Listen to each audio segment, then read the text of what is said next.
This is essentially the talk I was asked to give was asking the question of is China's current economic development model sustainable? And I attempt to answer that question in this brief presentation. So let me put my cards right on the table at the very beginning, because that's what I like to do. I like to sort of put my conclusions up front and then sort of support them through the presentation.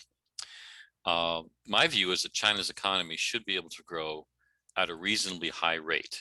And what I mean by that is 7% or more for some time to come. The main constraints on China's economy, in fact, in my view, are not economic. They are primarily political, and I'll discuss that, why I think that. And more specifically, the Chinese Communist Party's reluctance to liberate market forces and to invigorate the private sector serves as a drag on economic growth. And issues surrounding liberating market forces and invigorating the private sector are political issues in nature more than they're economic issues. And again, I will discuss that further. I just want to kind of put my conclusions up front so you know where we're going. So, as you can see from this chart, China's economic growth is slowing.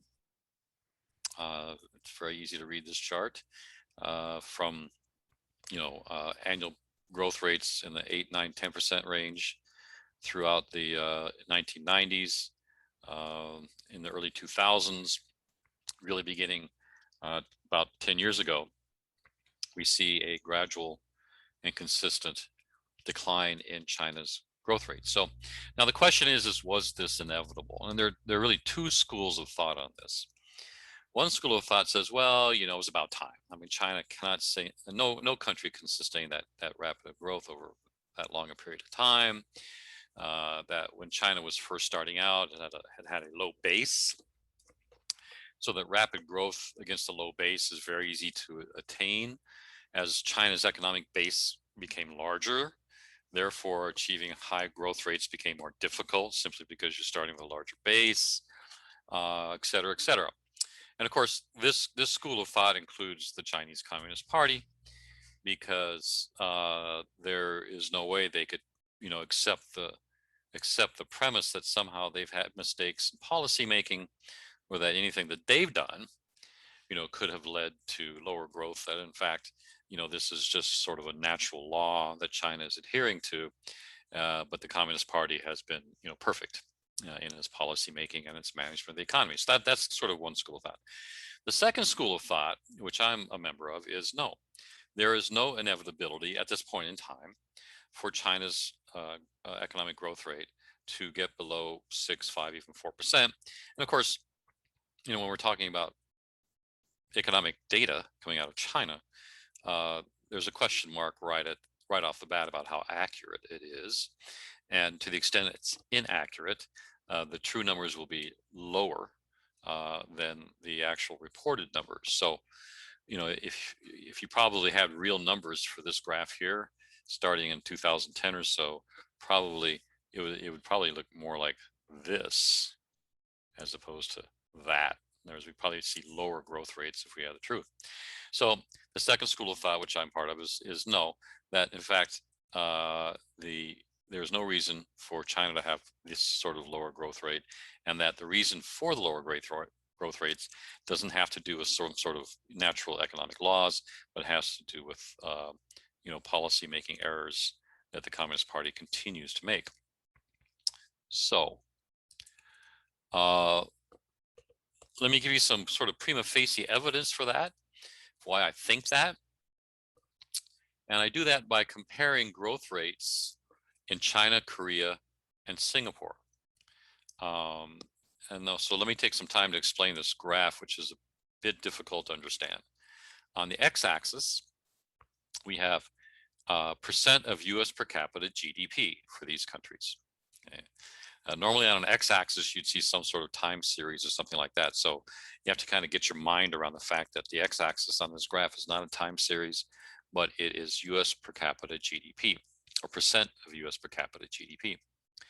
On the y-axis is per capita GDP growth rates. What I'm trying to show here is for China, Korea, and Singapore, okay, when they got to roughly 6% growth rates, which is where China is now, okay, when they got to those growth rates, where their economies were in terms of the percent of US per capita GDP. In other words, how is their economy performing? And the measure of that is their per capita GDP as a percent of US per capita GDP. All right. Now, you'll understand better when I go even more deep and look at each one. For example, China today is growing at about 6%. At least the recent figures show China's GDP growing at 6%. But China is at about 25% or 24.79% of US per capita GDP. So China is only 1/4 of US per capita GDP when they started growing at 6%. Now, if you look at Korea, when Korea's GDP growth rate got to around 6%, its GDP was about 50% of US per capita GDP, for essentially double China's economy on a per capita basis. Then if you look at Singapore, when its growth rate, reached 6%, on a sort of consistent basis, its GDP per capita was already 127% of the US per capita GDP. So it was already a bigger economy than the US on a per capita basis. So this leads me to believe that it's way too early for China to be growing at only 6, 5, or 4% in its developmental path, if you compare it to Korea and Singapore. Now, Korea and Singapore and China are very different economies. Lots of differences amongst the three, but they are similar culturally and in other ways. So again, this is prima facie evidence that tells me that China could be growing at a rapid rate for a long time, at least until it gets to 50% of US per capita GDP. Okay, so let me stop here. All right, now, so what's China's problem? If you buy my argument, right, that China should be growing at a higher rate of speed than it is, then what's China's problem? Why isn't it? Well, in order for me to explain why I think it is, I have to review some basic macroeconomic concepts why China should be growing faster than it is. I want to review two basic macroeconomic concepts. One is total factor productivity, and the other one is GDP. So let's get right into it. What is total factor productivity? It's really the heart of what economists call economic growth accounting. Economic growth accounting tells us what accounts for changes in GDP from period to period, right? So GDP accounting tells us in any given period what makes up GDP. And we'll go over that when we talk about GDP. But total factor productivity is part of economic growth accounting. In other words, why do we get changes in GDP from one period to another, either increases or decreases? So what is total factor productivity? Well, there's two definitions. The top definition is from a World Bank policy research working paper that I've used for this quite extensively for this presentation. And in that paper, the authors define total factor productivity by saying that in the standard growth accounting framework, remember I talked about TFP is about growth accounting, how we account for growth. Growth and output per worker can be allocated into contributions from changes in physical capital, employment, human capital, in other words, the education and skills of the labor force, and a residual, which is called total factor productivity.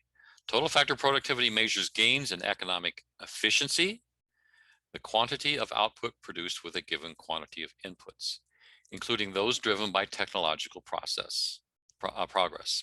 Okay.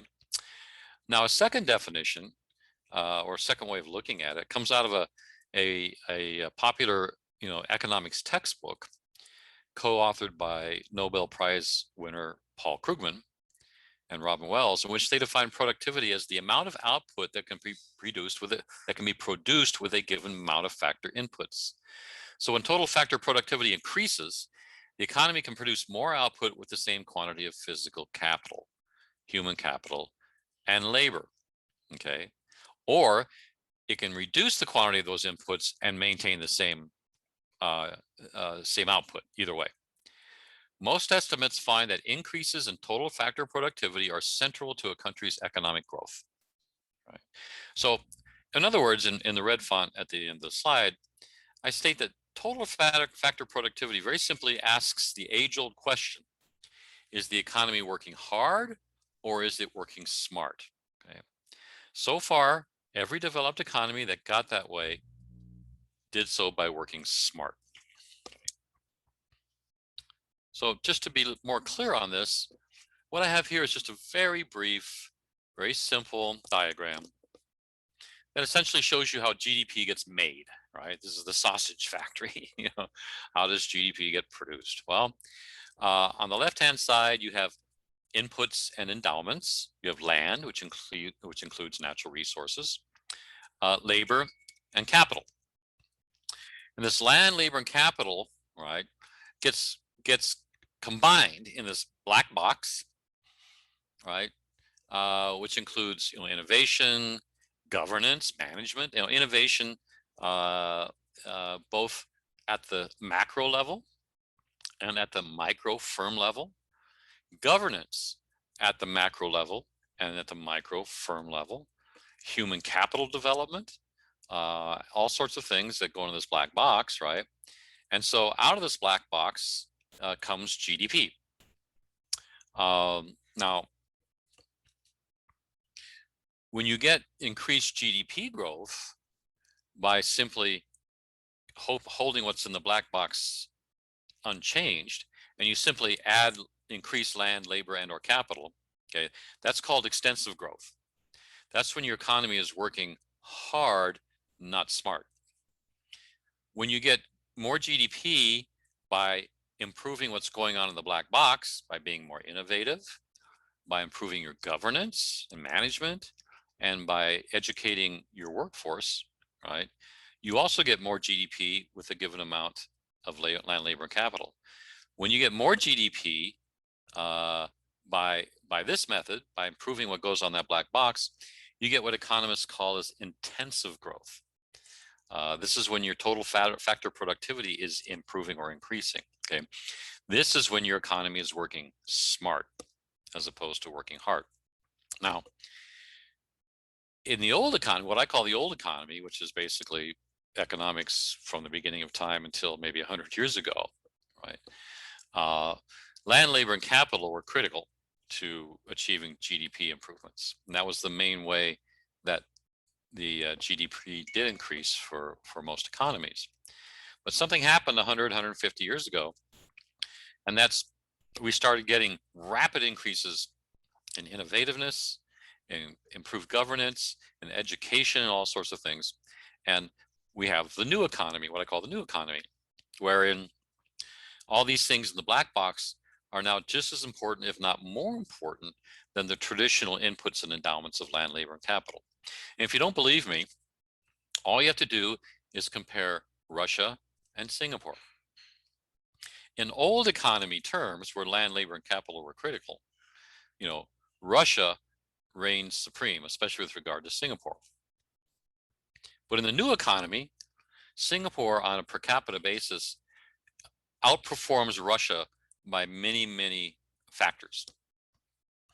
Singapore is has much higher GDP per capita than Russia. Why? Because what goes on in Singapore's black box there is much better than what goes on in Russia's. And therefore it can, even with less land, less labor, and not that much more capital, Singapore is able to perform much better than Russia, because we're now in the new economy when what goes on in that black box is more important than what goes on the left-hand side. Now, this is great news for China. Why is this great news for China? It's great news for China because China, in terms of the old economy endowments, land, labor, and capital, does not have a comparative advantage versus other countries in the world. It would be very difficult in the old economy for China to sustain a comparative advantage. China has a lot of land, but on a per capita basis, it does not. And also, much of China's land is not usable. If you look at a topographical map of China, you will see that much of its land is very mountainous and not very useful. China has a lot of labor, but it's not highly developed labor, highly educated labor. It's getting better in that. And China has no more capital than anybody else. In fact, it started out just a few years ago very poor. It's now not so poor, but it's still not a rich country from a point of view of physical or financial capital. So, China in old economic terms really wasn't in an advantageous position. Fortunately for China, we're now in the new economy where innovation and governance and human capital are more important. And China, if it does the right things, can actually develop a sustainable comparative advantage if it can do the right things in this black box. Anybody can do the right things in this black box. Singapore has done it. You don't need land, labor, capital. You just have to be smart. Okay. So this hopefully this this diagram here helps you understand the role of total factor productivity. Okay? It's what takes these inputs and makes them very intelligently converts it to GDP. So let's look at China's total factor productivity from the beginning of the reform period in 1979 until 2018. And we'll see that, and we'll break up this period into 4 phases. And we'll see how total factor productivity was involved in China's GDP growth in these different 4 phases. All right. So on the left-hand side, we have the entire reform period from 1979 to 2018. In that period, and then the blue bar is human capital per worker. So this would be, growth in improving the employees, workers, education, training, etc. The orange is physical capital per worker. And this is, how much machinery, plant, equipment, this sort of thing is available per worker. And the gray is total factor productivity. Okay. Now on the y-axis, it's contributions to the average annual change in real output per worker. So we see what the contribution in each of these phases, what the contribution of human capital was, training, education, that sort of thing, what the contribution of adding physical capital, meaning investment, so that it goes up per worker. And then the gray is the residual, how much total factor productivity contributed to the average annual change in real output per worker. So if you see throughout the reform period, the physical capital per worker by far accounted for the major portion of contributions to change in output per worker, over 4%. Total factor productivity was just below 3, and human capital per worker was just not even 0.5%. But the picture is very different if you break it down into different phases. So the first phase is 1978 to 1988. This was the first 10 years of China's reform. This was, I refer to as the period of Zhao Ziyang. Zhao Ziyang was the prime minister then, and he was the architect of China's economic policy. And that policy put a great deal of emphasis on structural reform of the Chinese economy. Prior to 1979, China was a classic sort of communist, centrally planned economy, extremely inefficient. It grew at a slow, perhaps 2% per year. Markets did not play a role, very much a command economy. And so the focus of the first 10 years was to create some reforms to change incentives within the economy. The communes were broken up. The farmers were given their own land to farm. They started to reform state-owned enterprises in a way that incentivized state-owned enterprise managers to behave more like owners. Even though they weren't owners, they were incentivized to behave that way. They started a two-sector policy where if a state-owned enterprise could produce enough product according to the budget. Anything above and beyond that, it could keep and then sell into a free market that was developed. So this would entice, and then the state-owned enterprise could keep that money and then do with it what it wanted, as long as it was reasonable. They could, increase production. They could pay more to the workers. They could build better housing for the workers, etc. So this incentivized state-owned enterprise managers to be more efficient. And then, of course, the Chinese government starting to allow markets, free markets, so that resources starting to be allocated more properly. So these were major, in a way, easy structural reforms, in the sense that it was obvious what needed to be done. Doing it wasn't that easy, because you're talking about really restructuring Chinese society in many ways. But it was obvious what needed to be done, and that's what was done in the first 10 years. So here, in the first 10 years, the total factor of productivity, in other words, working smart because of structural reform, easily outpaced the other two sources of changes in real output per worker. So, for these 10 years, you really had the economy working smart, really in the form of basic structural reforms. Then at the end of the 1980s, what happened was, a lot of resources were being reallocated from the center into the localities of China. And a lot of money was being put in the hands of workers and households that started to spend that money. So there was increasing demand for goods, but the supply didn't keep up, so that there was high inflation. And then also, because of this reallocation of resources from the center down to the localities, the central government started running out of money.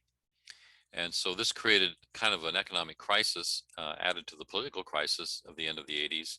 And we had the Tiananmen massacre. And then following that, there was sort of a retrenchment of the economy, moving away from an economy that was focused on households and sort of rebalancing the economic playing field toward households and individuals. It was rebalanced back towards state-owned enterprises and back toward the cities, back toward the coastal areas. And for the next 10 years, we had a very different picture in terms of what was going on and contributing to changes in real output per worker. Okay.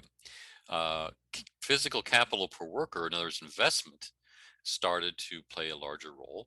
Total factor productivity also played a large role because of continued structural reforms that took place. They were just different reforms and weren't as easy, because the easy ones had already been made, but still structural reforms were taking place. And also we had more technology coming in to the country as a result of acquisitions of technology, joint ventures, and that sort of thing. So we have better technology, better know-how, and also more structural reforms. So total factor productivity was still playing a role.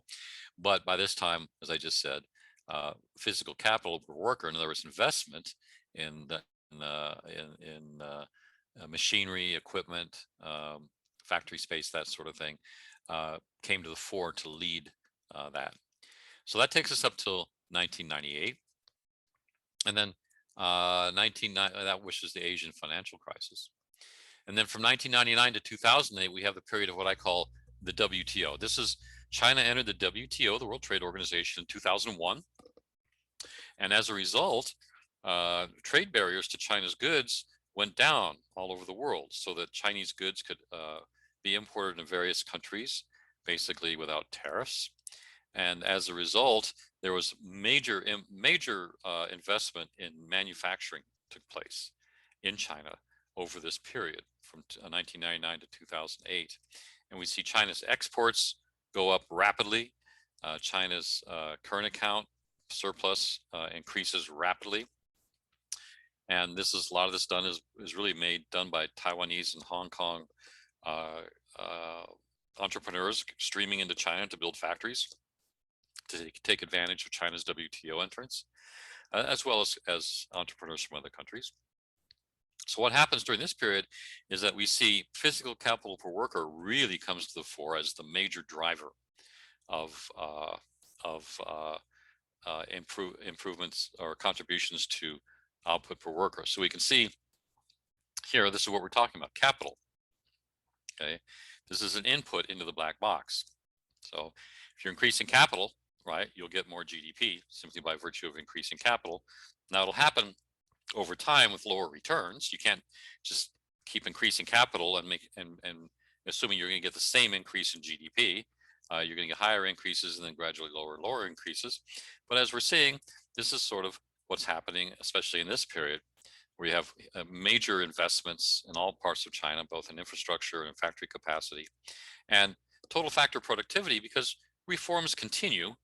But again, the easiest ones have been done.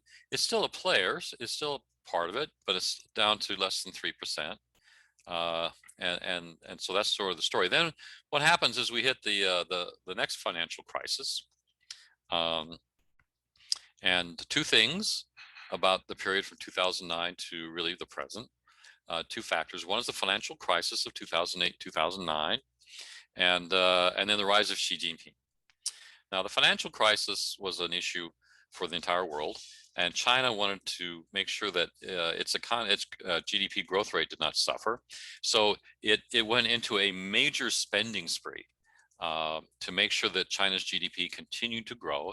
And the easiest way to do that, quite frankly, is for the government to spend money.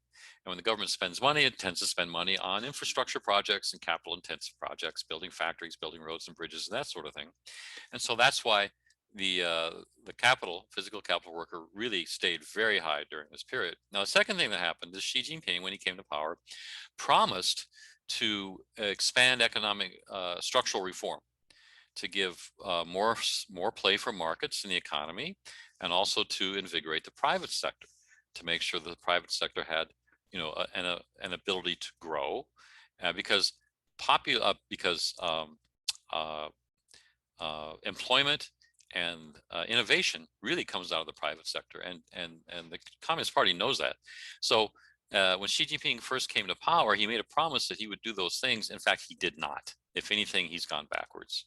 And we can talk about that, but that's a lot of sinology, and you didn't sign up for that. But so as a result, from 2009 to the present, you can see how total factor productivity has really taken a back seat.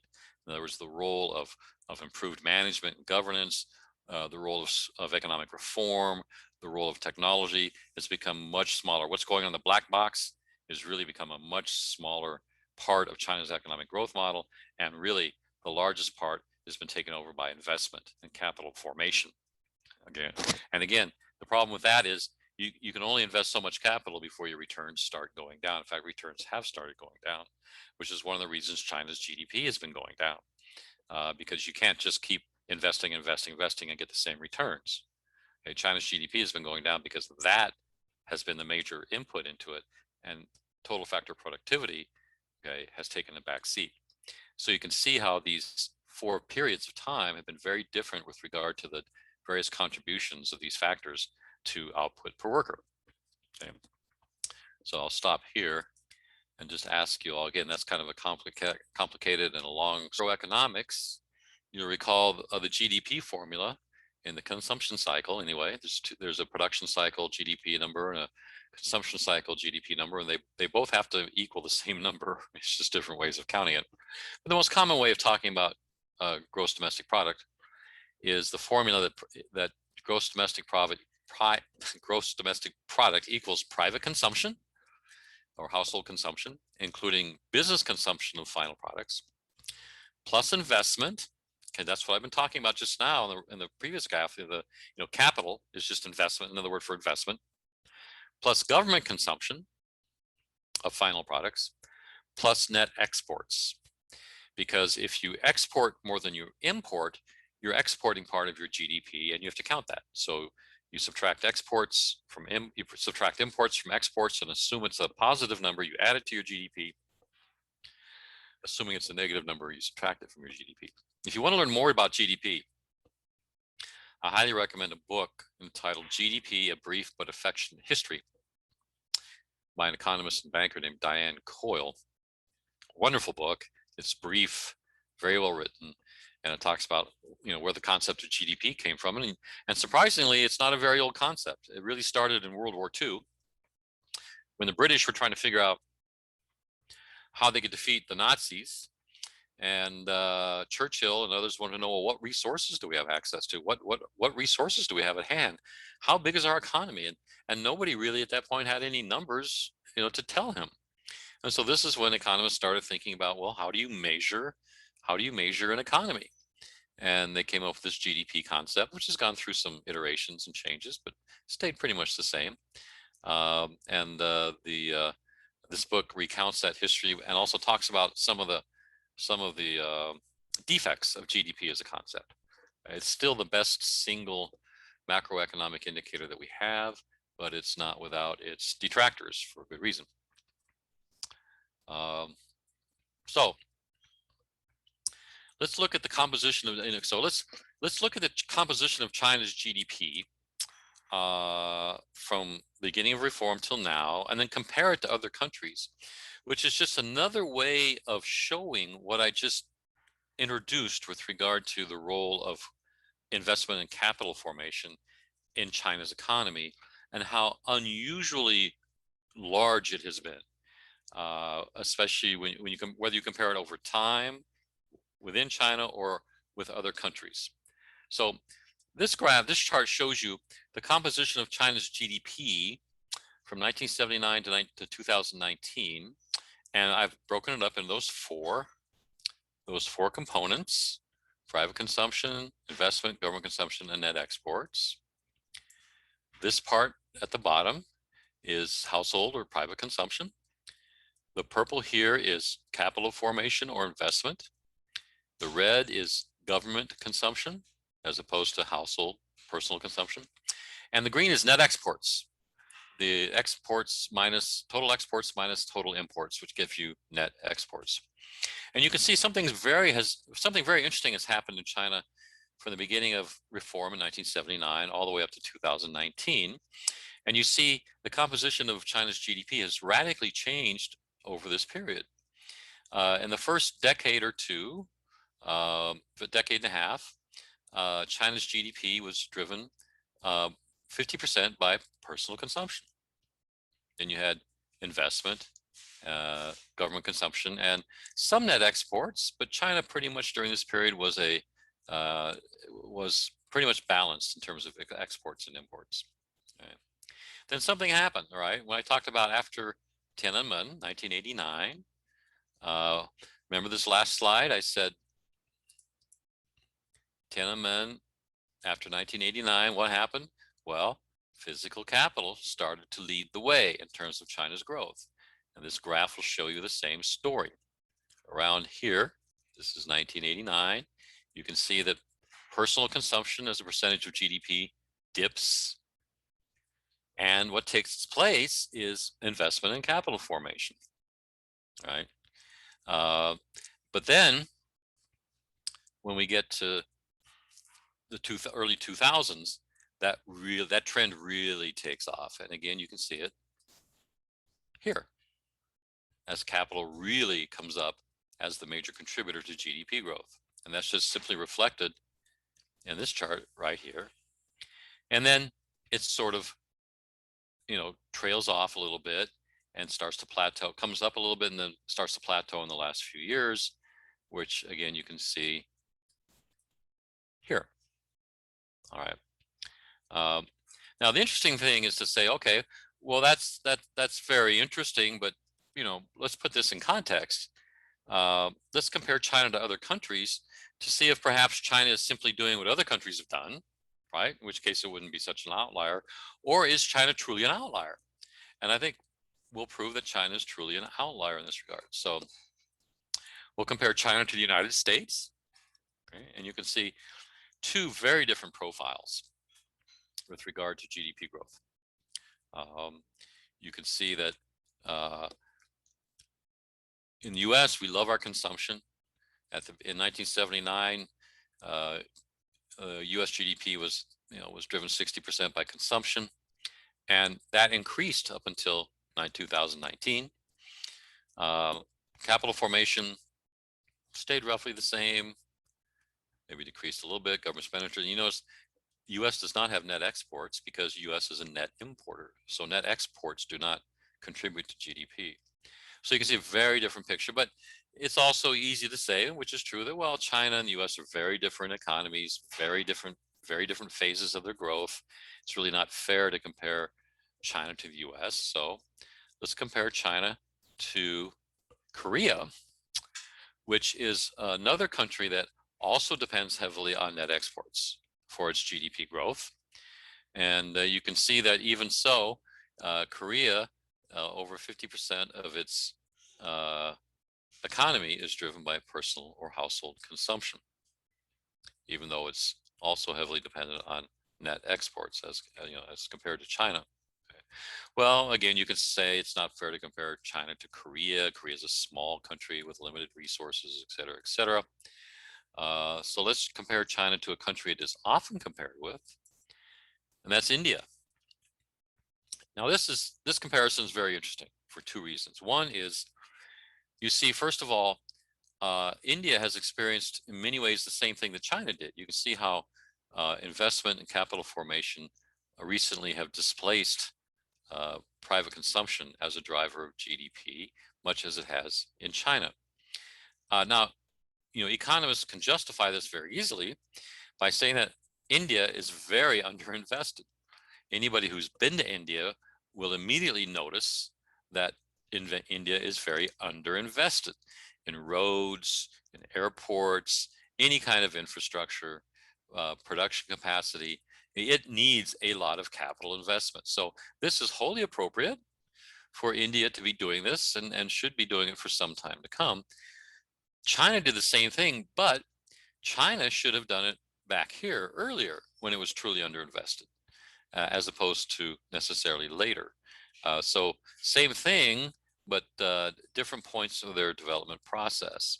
But again, we see that although in India that investment has displaced personal consumption, still personal consumption is 60% of GDP growth.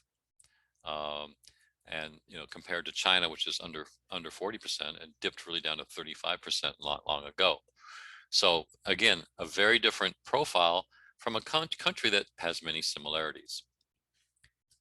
Let's compare China and Brazil. Brazil is considered to be a country similar to China's, but actually it's not if you look at its composition of GDP.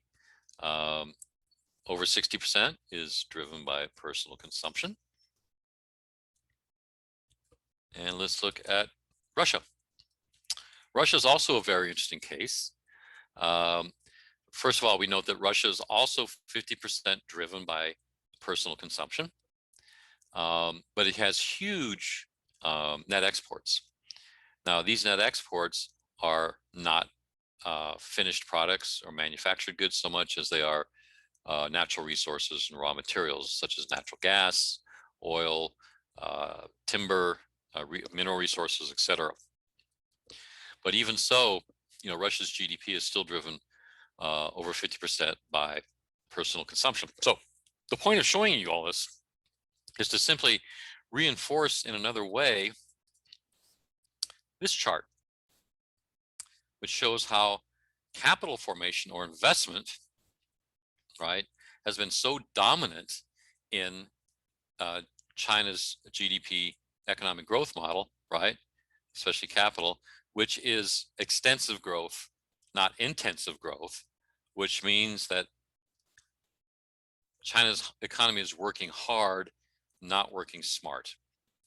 And if it wants to become a truly developed economy, have a sustainable high growth, it has to work smart.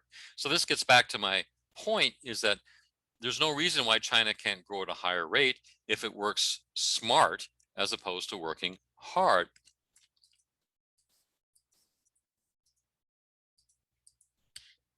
So what's the problem? Again, and the problem is the opportunity. You have to look at the problem really as an opportunity. So here I'm going to quote the World Bank paper.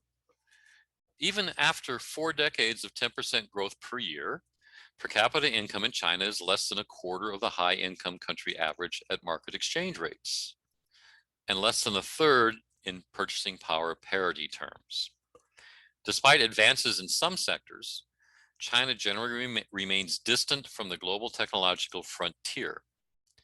Total factor productivity is less than half that in the United States and lags the total factor productivity levels in a number of middle income countries.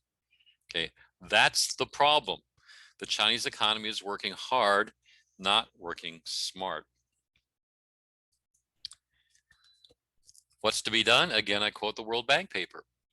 Achieving productivity growth through improved allocation of resources, which is working smart, will require deepening reforms to increase the role of the market, the private sector, and competition. Okay, now this is looking at it from a structural reform point of view. If you go back to my chart, you'll see that total factor productivity includes a number of factors. Governance, and when you're talking about structural reform, that goes under the governance heading.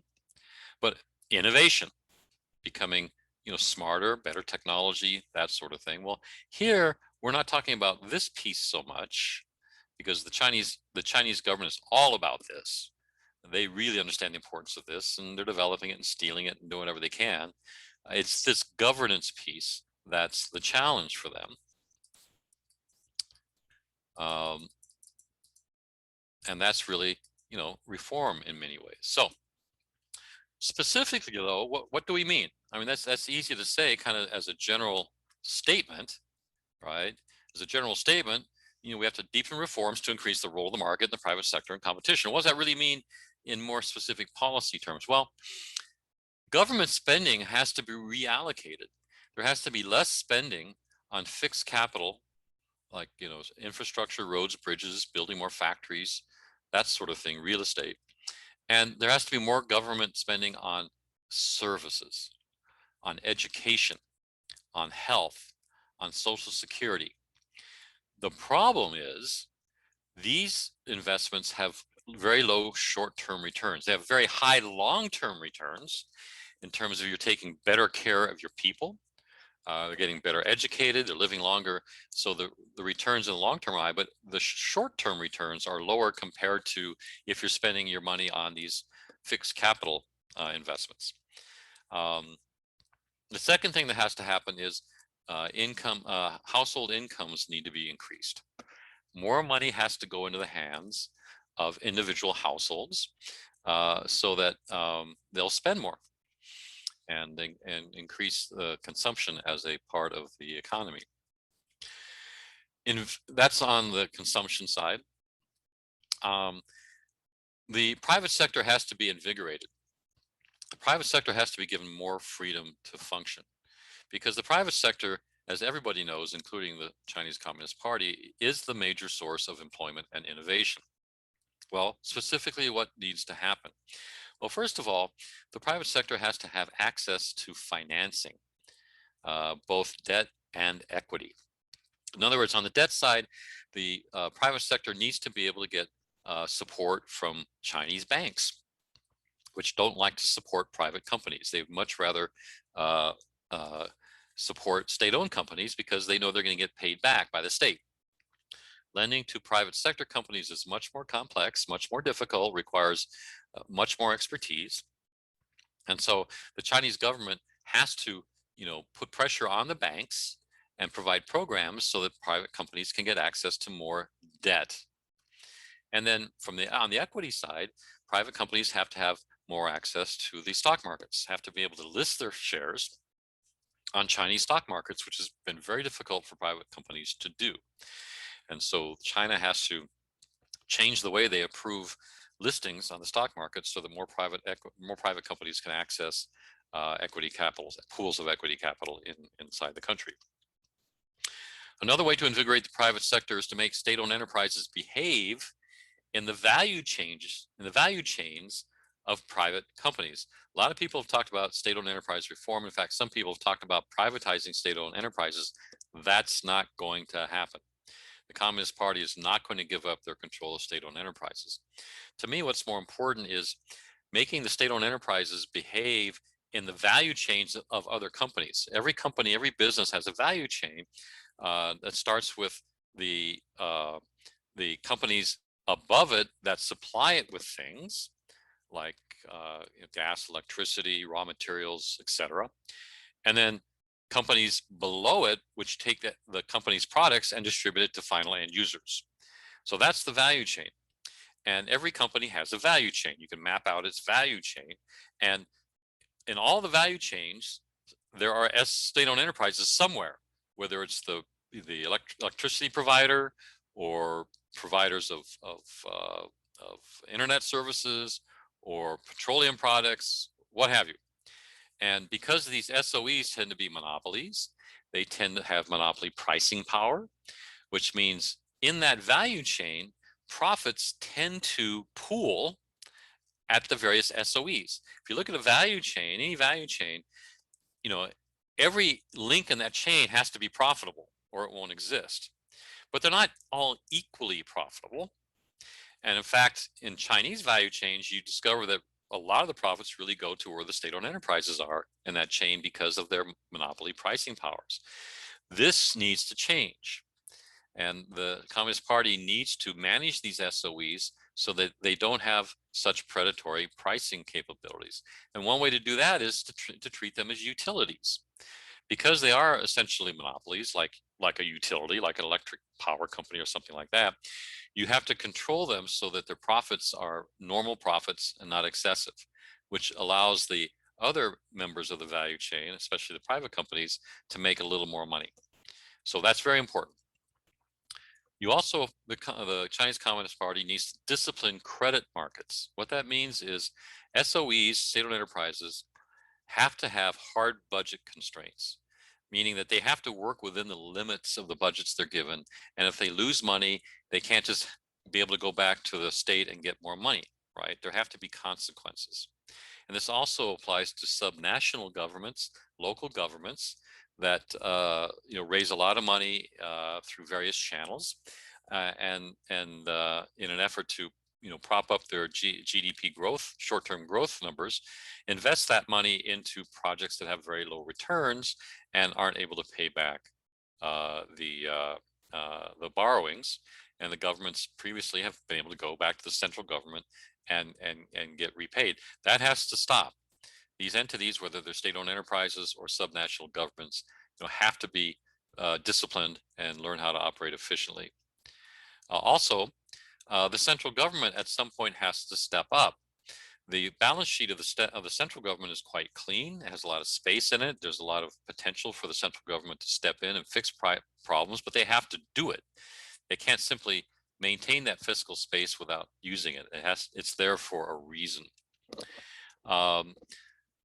Two issues that the World Bank paper talk about quite a bit is that China has to improve the entry and exit of firms into various sectors. That is very difficult for firms in many sectors, for firms to enter and set up businesses, and then when things don't work out, to be able to exit that sector. And then within sectors, China has to make it easier for allocations to resources to be reallocated through bankruptcy, mergers and acquisition, and that sort of thing. In other words, both between sectors and within sectors, there has to be much less friction when it comes to starting up and exiting businesses, so that resources flow to where they'll get the highest returns. Right now, China does very poorly in all of that. So now that I've kind of given you a partial list of what China needs to do, well, then the obvious question is, why is it so hard? Why don't they do it? What's the problem? What are the constraints? Well, every action I mentioned on this screen either reduces the control of the Chinese Communist Party and or adversely affects the interests of important actors. In other words, you're either taking resources away from the state and giving them to private sector entities, or you're giving them to households, right? Or you're giving them to, other actors who are not currently, as important or politically powerful.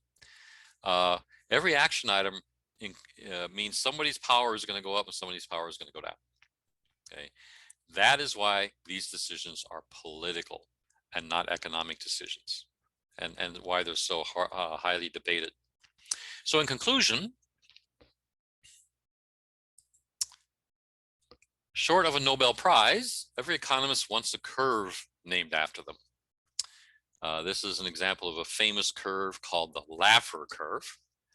The Laffer curve shows the relationship between the tax rate and tax revenues going to the government. And it shows a very, very intuitive relationship that at some point, as you raise tax rate, you're going to get more revenue. But then there's a certain point beyond which you're going to get less revenue as you raise the tax rate, because people will go out of business, the tax base will go down because people will find ways to avoid taxes, people won't go into business because the tax rates are too high, et cetera, et cetera, et cetera. So at 0 tax rate and 100% tax rate, you're going to get no taxes, because at 100% tax rate, there's nothing to tax. And at 0% tax rate, there's a lot to tax, but you're not getting any taxes. Somewhere between these two is the optimum tax rate at which tax revenues will be maximized. Okay, there's a very famous curve called the Laffer curve. Okay, so now I leave you with the Hawke curve. The Hawke curve is also, the other thing about the Laffer curve that's very important is you notice there's no number here. Laffer didn't say what that number is, what that tax rate is that gets you the maximum tax revenue. He doesn't know the answer, and that answer might change depending on policies and that sort. All he's saying is conceptually, this is not an empirical curve, it's a conceptual curve. He's simply saying that conceptually there is a perfect tax rate at which the government will maximize tax revenues, but he doesn't say what it is. This is not an empirical curve, it's a conceptual curve. Well, I leave you with the Hawke curve, which is half empirical and half conceptual. On the x-axis is China's economic performance as a percentage of US per capita GDP. This is very empirical. Again, this is not a time series. We're back to China's economic performance as a percentage of GDP. The y-axis is more conceptual. It is China's, the Communist Party's social economic control, right, from low to high. And what this curve simply indicates is that as of 2019, when China had achieved 25% of US per capita GDP, it had done so, it had been able to do so without relinquishing a great deal of social and economic control. Basically went from here to there in terms of control. But it went from here to there in terms of economic performance. So that's pretty good. Giving up a little bit of control, they got a lot of economic performance, right? But this is what I call the low-hanging fruit, right? These were the easy reforms to make, which didn't require a great deal of sacrifice in terms of planning and state control. According to the Hawke curve, however, if China wishes to move beyond 25% of US GDP at a reasonably rapid rate, it has to give up more social economic control at a faster pace. Because what we discovered is that, total factor productivity is now the key. And total factor productivity includes giving more power to markets, giving more power to private enterprises, giving more power to households to consume.